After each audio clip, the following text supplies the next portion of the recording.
அஜித்தின் விடாமுயற்சி படம் இன்று ரிலீஸ் ஆகியிருப்பதால் அஜித் ரசிகர்கள் அதை திருவிழா போல கொண்டாடி வராங்க.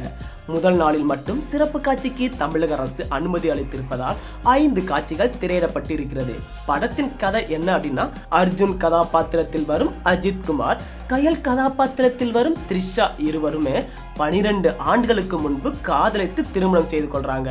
12 ஆண்டுகள் கழித்து கயலுக்கு இன்னொருவர் மீது காதல் ஏற்பட்டு விட்டதால் அர்ஜுனை பிரிய முடிவு செய்கிறார். விவாகரத்துக்கு அப்ளை செய்த நிலையில விவாகரத்து வழக்கு முடியும் வர அம்மா வீட்டுக்கு போறேன் அப்படின்னு சொல்ல சாலை வழியாக காரில் போகலாம், கடைசி ரோடு ட்ரிப் என அழைத்து செல்லும் அஜித்தின் கார் பிரேக் டவுன் ஆக உதவ வரும் அர்ஜுன் மற்றும் ரெஜினா ஜோடி த்ரிஷாவை கடத்த அதற்கு பின்னணியில் இருப்பது யாரு, காணாமல் போன தனது மனைவியை அஜித் கண்டுபிடித்தாரா இல்லையா என்பதுதான் இந்த படத்தின் சுருக்கமான கதை.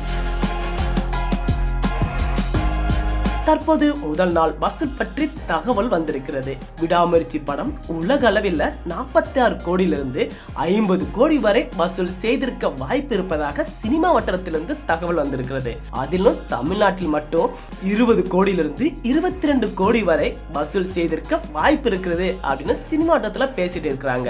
அதிகாரப்பூர்வ அறிவிப்பு வந்தால்தான் அஜித்தின் விடாமுயற்சி படம் எவ்வளவு வசூலித்து உள்ளது என்பது தெரிய வரும். அது வரைக்கும் பொறுத்திருந்து பார்க்கலாம்.